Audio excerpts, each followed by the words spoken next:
back to the Real Estate Reserve Podcast. I'm Jason Balin from Hardin May Bankers, co-host Ian Horowitz from Equity Warehouse, and back in studio, Brad Rice from HomePie.com and Amerifund. If you didn't watch or listen to the original podcast we did with Brad several weeks ago, definitely check that out. Ian and I were super intrigued with not only his experience, but his way to kind of communicate his history and some of the business ventures in real estate and tech that he's been in. So, Brad, welcome back to the show. Thanks so much for joining us. We're going to talk about a deal that changed your life.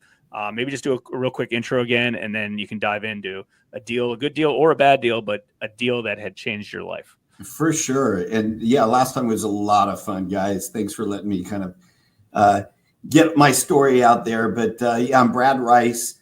I am the founder and CEO of Amerifund, AMERIFUND, and HomePie, HOMEPIE. Amerifund is a mortgage company licensed in 32 states, and HomePie is a for sale by owner platform where anybody can sell their own home without paying a real estate commission. So yeah, guys, super glad to be back on. You had me thinking here about the deal that changed my life. And I gotta say that it is when the market crashed. I was pretty close to the front end of it. So talking about the real estate crash of what most people think was 2008, in reality, that started in October of 2006. Do you guys know, oh, sorry about that. Do you guys know the first company that hit the skids in the crash? Countrywide. No. Second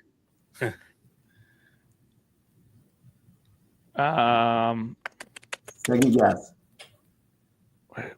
I know the audience is guessing in their heads right now too. So you're talking about, company that was a wholesale company that was not Wall Street company, right? Are you talking about a Wall Street company? Well, a lot of it was Wall Street, right? Backed at least. So it's a company called Own It. OWNIT. That's not who I was. And they were backed by Merrill Lynch. And Merrill Lynch didn't like what they were seeing, and they pulled their funding. They owned 25% of that company.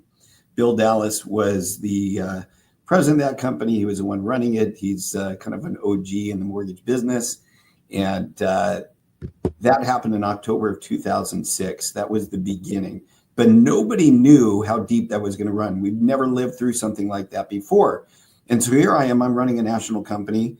We're doing wholesale, retail, direct to consumer. I'm running 30-minute infomercials in the LA market, expanding that in other states. I'm taking in loans from brokers. I wrote hard money product. We didn't talk about that last time, Jason, but I wrote it. We were funding that on our warehouse line with GMAC because they loved how tight that product was. And we were flying, so much so that I had 3 interested parties in buying my company, and we were negotiating, and I was traveling and I was visiting, and we were in due diligence and all these things, and it was going to be life-changing. This was basically generational wealth that I finally was achieving in my 30s. I always wanted to retire by the time I turned 40, and I was going to do it. And then the wheels fell off the bus. So it was in 2007 when things started to happen. A lot of our investors were companies like Bear Stearns. They were close to the beginning. If you look it up, that was in Q1 of 07. So product that was designed to be sold to them for, because we needed liquidity. We're like, okay, where are we going to sell these loans to? We have to find somebody else. Was it Deutsche Bank? Boom, Deutsche Bank out of the market. A lot of these.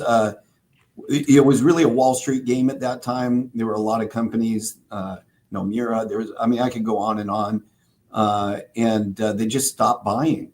The straw that broke the camel's back, because we had gotten through negotiation Lehman Brothers to agree to buy our portfolio of loans. By the way, at a loss. Okay, it was no profit, but then that was it for them. We were the last one that was trying to get our loans purchased by Lehman, and they pulled the plug on us. And so, yeah, that was a big life changer, guys. And it was a stressful period of time. I had a lot of personal guarantees. This was my company.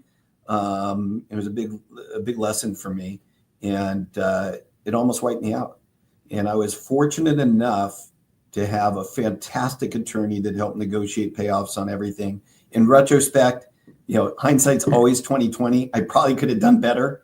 And I probably could have hung on longer. And I probably could have kept the kind of framework of the company open and the licensing alive and really kept kind of the value of the company through the thing. Had I really known how to navigate that or had a mentor that had been through it before, but I didn't. And so I had to shut it all down. And, the next decade was really about spending time with my family, with my kids during their formative years, and just learning the most important thing in life is health and family and the people you care about. Yeah, it's an interesting story, and we went into a lot of depth, on the intrinsics before and after that, talking about this. I guess one thing I want to ask is, like, how'd you pick back up? Like, what made you get back in, right? Like, you went from presumably, a 8, 9, 10 figure sale, whatever it was, to nothing, to out of business, to I got to put my life back together. Like, how does one come back to the same industry on top of that and rebuild it? I would attribute that to my wife. You know why, Ian? She was sick and tired of me being at home. So there's only so many times you can take your kids to school, take them to dance, take them to taekwondo. I mean, she just got sick of it. She's like, you got to get back to work. Yeah. And that was really kind of the catalyst. So look, I have a lot of my colleagues, they didn't make it through there. The number of divorces and suicides and all the other things that happened. I've been married 31 years now. So finding the right spouse, I think, is key to being able to live through anything. Yeah, man, that's awesome to hear. It's good to know. And if, anyone's struggling, the market's not as crazy as it was then, but there's some upside down stuff, keep pushing through. You got to get up every day. There's only one way to eat an elephant, one bite at a time, and you'll get through it. So it's awesome to hear that you made it through. And thank you for being so transparent about your story and, what happened and transpired during that time, which was crazy for a lot of people. Brad, where's the best place people can find you on the internet if they want to learn more about you and your companies and what you're doing, or check anything else out? Awesome. I'll add one more thing to that, and then I'll tell you. Yeah. It's never too late. Okay. I started HomePie at 50. There's a lot of stories of people that started companies and did big things post 50 into their 60s and even later. And so we talked about Gary Vee. He preaches that too. And I will tell you that's absolutely the case. Stay young at heart, stay young at mind, keep engaged. You can do anything you want at any age. Okay. So you can find me anywhere on all socials at the Brad Rice. I also have a podcast called The Blueprint with Brad Rice.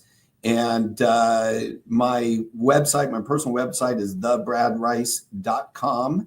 And you can find AmeriFund and HomePie at AmeriFund.com or HomePie.com. So lots of ways to find me. If you search me online, you're going to find me. But if you could follow me on my socials, that would be very helpful. And I appreciate that. Yeah, man, we'll get them in the show notes. As always, Brad, thanks for coming back on. Guys, if you got any value out of this, please feel free to share the show. It's the best compliment we can give Brad. We'll catch everybody on the next one. Thanks for tuning in to the Real Estate Reserve Podcast. Do us a favor and like, comment, and share our broadcast. It helps the algorithm and helps us spread the word too. Till next time, thank you for tuning in.